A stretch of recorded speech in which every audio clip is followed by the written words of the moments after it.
Sophia Isidoro was in training to compete in her first marathon. So there she was in her wheelchair, speeding along the road of A, when she spotted a cat being chased by some dogs. So she pulled out a can of anti-dog, an all-natural elixir that dogs can't stand the smell of. So one blast of anti-dog and they run off. At least that's what the salesman told her at the store. So she got between the dogs and the cat and sprayed away. The cat climbed up onto Sophia's wheelchair and then onto her lap. The dogs seemed puzzled, like they didn't know what to do next.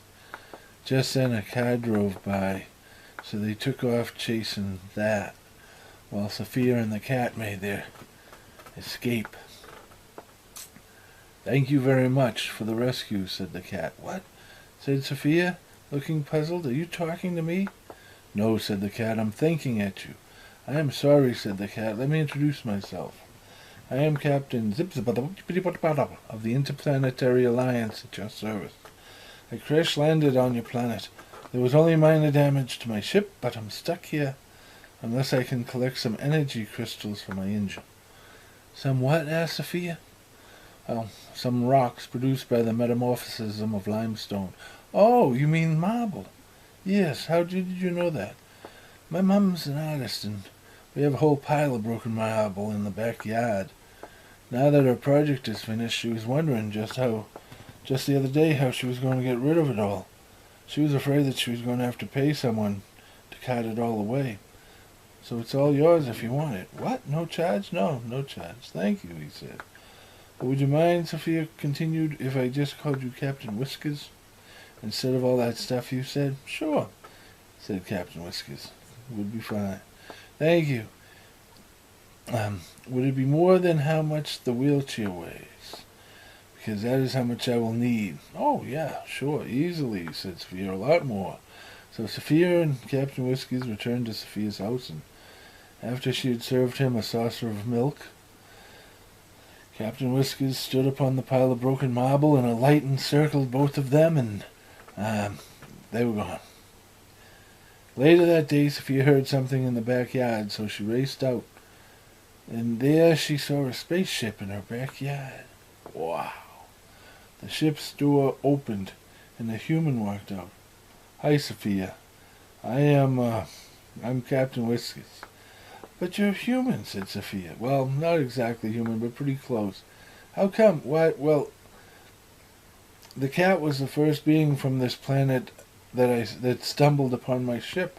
So I caught him, and once I placed the collar around his neck, I was able to control the cat, as well as to communicate with you through it.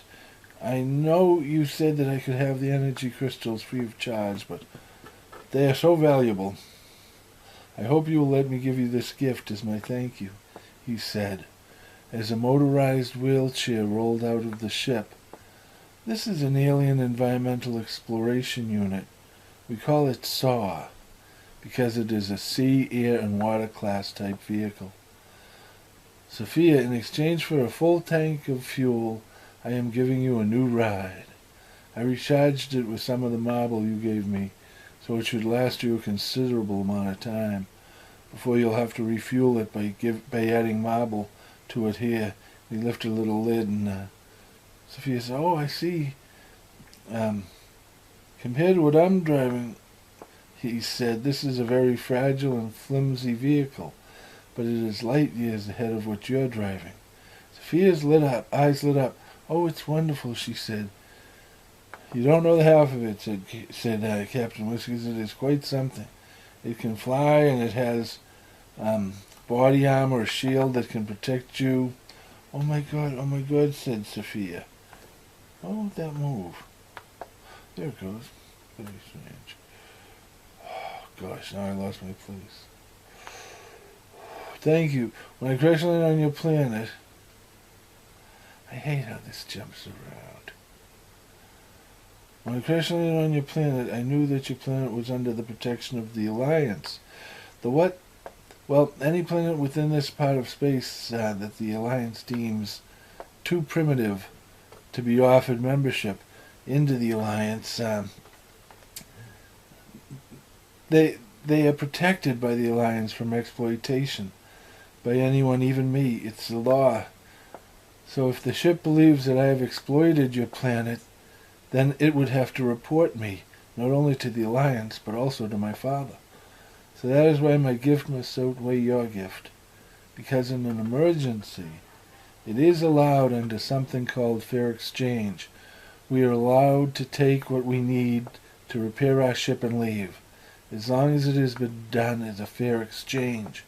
Usually we can do things to improve the health of your biosphere as the exchange, but your planet is not a normal planet, Sophia.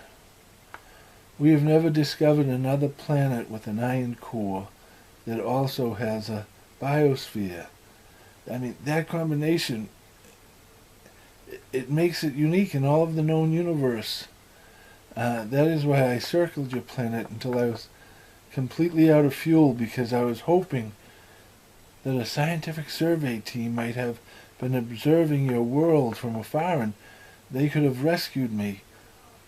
But I guess I wasn't spotted. So I just wanted to land, get fuel and leave. But I didn't, but the ship was out of fuel, all my, everything was out of fuel. I didn't want to venture out of the ship alone. So as long as this can be a fair exchange, the ship doesn't have to report me, and no one has to know that I ran out of fuel and almost caused an interstellar incident. Oh, I see, said Sophia. It has been fair, very fair. Well, I can't be calling you Captain Whiskers now, can I? Said Sophia. Well, how about just calling me Elsie? Okay, Elsie, I can live with that, Sophia said with a grin, and as the cat leapt onto her lap, she said, Oh, hello, Whiskers. Oh, and you took his collar back, said Sophia.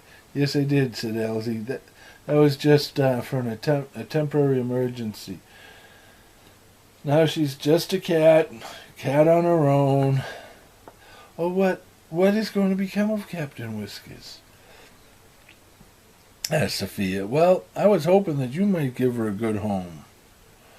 Yes, I'd like that, said Sophia. Good, said Elsie. So Sophia changed vehicles from her old chair to a new chair. And then Elsie said, Now, you put your right hand on the control pad, as I put my right hand on the other control pad, and I am introducing you to Saw. And as its new captain, and I am transferring control of this alien environmental exploration unit over to you. Then Sophia's hand sank a little into the control pad. Seeing that, Elsie said, It's accepted your handprint. It's accepted you as captain. I didn't know if it would. I was just hoping it would, said Elsie, and Sophia saw that Elsie was just as overjoyed as could be, so she smiled. And now all you have to do is think it and it will respond to you, said Elsie. And eventually, once it becomes comfortable with you, it will talk to you. Your mind will hear it, and it will be able to hear you. But for now, suffice to say, when you tell it to fly, it will fly. And when it don't, that either means that you have defeated more marble, or that it feels that what you want it to do crosses one of the many red lines it has. It will never do anything that puts you, someone else, or itself in danger, unless it thinks the reward outweighs the risk. And Sophia, because it is designed to go into alien environments, there are certain defenses and safeguards built into it to protect its technology from falling into alien hands. So if you want it to stick around, you cannot share its technology with other humans. It has limited self-repair abilities. What? Said Sophie. It's able to repair itself?